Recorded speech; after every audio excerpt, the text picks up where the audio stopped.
1997 is when we started. Yes. Yeah. And shortly after that, we started selling soup and sandwiches, just a few sandwiches. Didn't have a griddle, didn't have a range. We bought frozen soup and heated it up in the oven. Wasn't probably till, I don't know, 4 or 5 years later that we remodeled that space and bought a range and started making a lot of the things on our own. It used to be a place called Buns and Utters. It did. The name was the first thing to change. And then they bought it and they turned it into Craig Street Coffee, and we used to offer a lot of coffees. You know, word of mouth was really good for us, and I think the street grew as we grew. The street was also growing. A lot more tech companies. I mean, Carnegie Mellon, both universities, but Carnegie Mellon in the 25 years we've been here, the expansion has been phenomenal. Craig Street's grown just because it's where it is. It's in between Pitt and SAMU, the museum and the cathedral. I mean, come on, what more could you have? Craig Street has always been like professors, students, like very family oriented. Like you'll see a lot of like older couples. I think EatUnique has a huge menu. I think it's like a bizarrely huge menu for the type of restaurant it is. The way I described it to other people is like a mom and pop Panera type situation where it's soup, salad, sandwiches, but then we also have burritos and Impossible burgers, and we don't have regular burgers, and we have fancy salads and fancy like quesadillas and a lot of baked goods. So I think there's just some things on the menu that I'm like, wow, like where did that come from? When did you start making that? But that also like were sold fairly frequently. I think about burritos. It doesn't seem like a place where you would get burritos.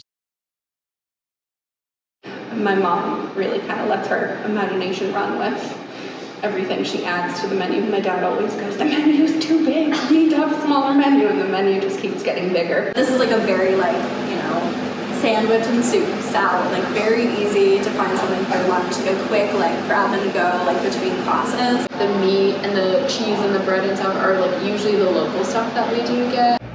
We like to keep all the food as fresh as we can. We like to use fresh produce.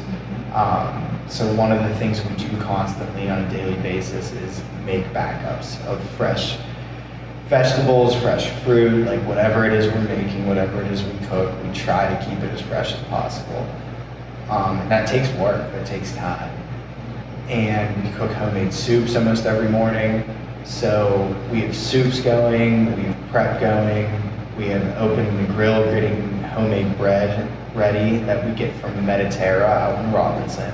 I like that we use a lot of fresh raw ingredients here. Like everything comes in as it is, like a tomato. It's not like a can of tomato. The summer sandwich is the perfect balance of veggies and cheese. I love cheese. And cheese, grilled. It's a little bit of everything. And it fills me up perfectly. And I'll eat it 100 times a day if I could. What I get has definitely changed since I've gotten older. I like vegetables a lot more now. When I was a kid, my go-to favorite was absolutely chicken ranch griller and tomato soup.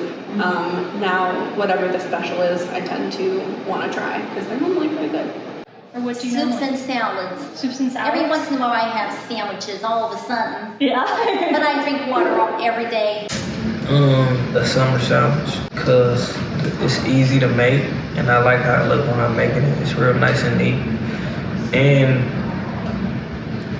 I like how she made it. I don't like tomatoes, but when you put the tomatoes with the mozz and the onions and the peppers, it's just, you don't taste the tomatoes, it make you not even think about it. And then the glaze is sweet and it's different. A favorite EatUnique menu item is the hummus sandwich. I was a vegan vegetarian for a very long time while working at EatUnique, and that was always my go-to. we decided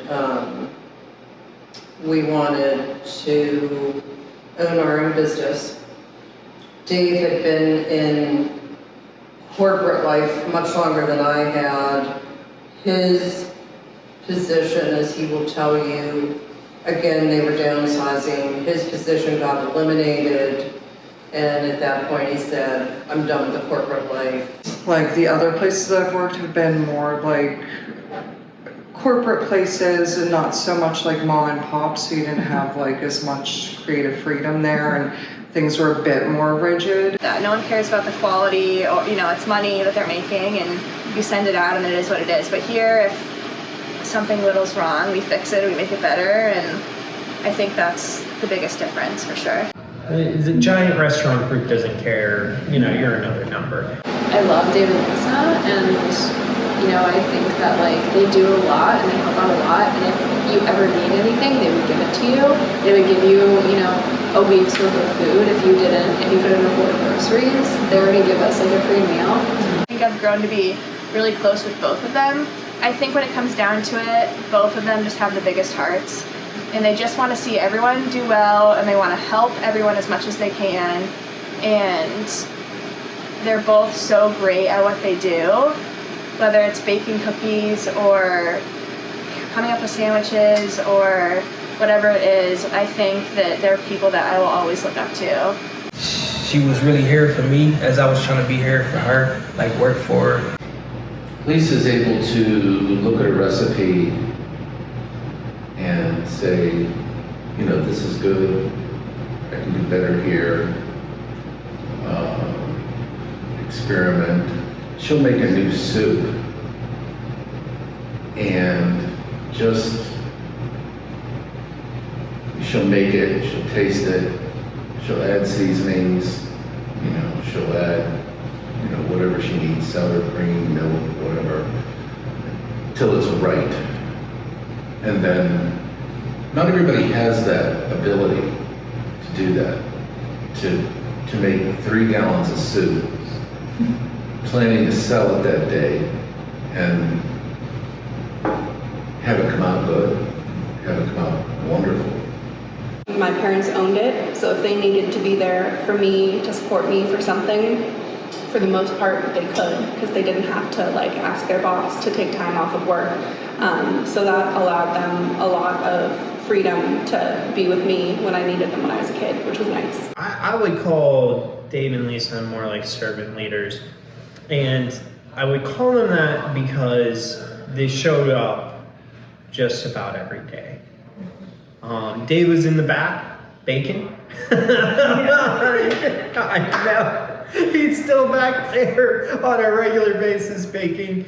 And Lisa would either be, helping with to-go orders, grabbing soups, working the line sometimes. If dishes needed washed, she was washing dishes. So when I think of a boss doesn't go back and wash dishes. It is a lot of undergraduate and grad students who work here. For the most part, it's also I think a very cool and kind of inclusive, accepting group of people as well. And I do think that Lisa and Dave have helped in creating that as well. I found especially at EatUnique, in past years, we've had a very tight-knit crew. We all relate in some way, and it doesn't matter if we're in school or not, or if we go to the same school. It's there's always something that we connect on, and I think that definitely brings all of us closer together. That togetherness, that family kind of, we're all here together, either inside the store or outside the store. There is it's more than just your coworker. I've grown so much here as a person. People come and go, but a lot of us have been here for so long, and I've made really great friends that I'll always remember here.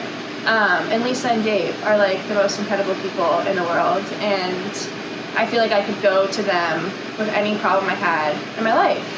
And that's I just feel like that is so unheard of with your bosses, let alone one, but having two. During COVID, and when we were closed for a short time, the support from people was just, I don't know if surprising is the right word, but very overwhelming. I mean, people were just heartfelt concern and... A lot. I think they've probably aged 10 to 15 years in the last 3 years. I had not started teaching when the pandemic initially hit. I was only substitute teaching because I graduated in December. So I was here with them when they opened back up, and it was the two of them, me and one employee most days working here. And we started the online ordering then, we started the website then, all of that stuff kind of happened then. And it was not an easy time for sure, which it wasn't an easy time for anybody. It definitely wasn't an easy time for the restaurant industry, but there were definitely days where it looked like we were not going to make it. And that was very scary for all of us. You know, any of the staff that worked during the early days, you know, was really nice. Getting back to some of those customers, while we were closed, we had people wanting to buy gift certificates. They didn't know whether we were going to open. We didn't know whether we were going to lose our house. I guess right before I started working as well, they switched to doing everything in to-go bags. So we were packing everything up and just either calling names, or at that point, we were also bringing numbers out to tables, but just for short interactions where we dropped the to-go bags on tables, which was very easy for me. It was, I think, a little bit quicker, more efficient than having some to-go orders, some non-to-go orders. But yeah, everything was so different at that time that it just, as weird as everything was, it felt very normal. I remember a young man coming in here, I guess it was shortly after we were closed for about 2 months during COVID. He came in here and he said, I used to come in here every day. I went to high school down the street, and I used to come in here every day after school. And he said, I'm just so glad you're still here. And you know, there's such a really strong connection with people that I don't know that we were as aware of before that all happened. I do the condiments, I do the utility work. Yeah. I like being busy. And then for me, I have to get right down to business. It's a good 5-minute, 10-minute grace period, get my coffee, and then I have to go. I just be in there like creating stuff for real, and that's helped me out for my future in my restaurant. So that's why I keep coming back to learn new stuff. And you feel me? It's like that's like my mentor, my teacher. She teaching me everything I need to know and need to learn before I get into the real world. The intangible skills that I've learned here are going to go a long way in whatever career I do choose. Because I didn't have those before. I love working here. This is like the first job I ever had where like I genuinely love it. And I love the atmosphere, the people I work with, and it doesn't really seem too much like a job, so. It's more than you're just an employee. You actually care. It's so weird to say because I didn't care about any other job.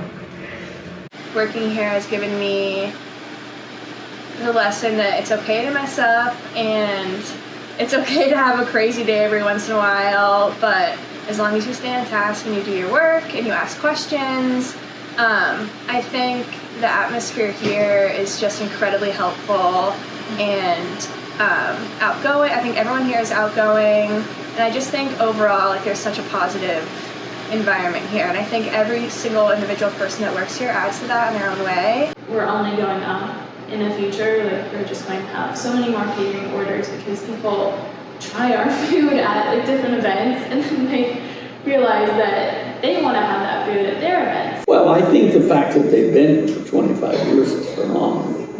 But they both work very hard. I mean, those two people have worked. And hold a business together, especially a restaurant business. You know, they say the life, I think, of a restaurant is 5 years. And so when you can hold it together for 25 years and make a living out of it. But I'm very proud of my parents because I've kind of been there and I've seen how hard being in this business can be, especially when you own your own restaurant. And I think especially through COVID, I have never seen two people work so hard. And they worked harder than anyone at their age should ever have to, just to keep everything that they had worked for 23 years before that. So it's, while nobody is perfect, I think my parents are very, very close to it. All in all, it's been a really good 25 years. It's hard work for a couple old people. We weren't always quite this old.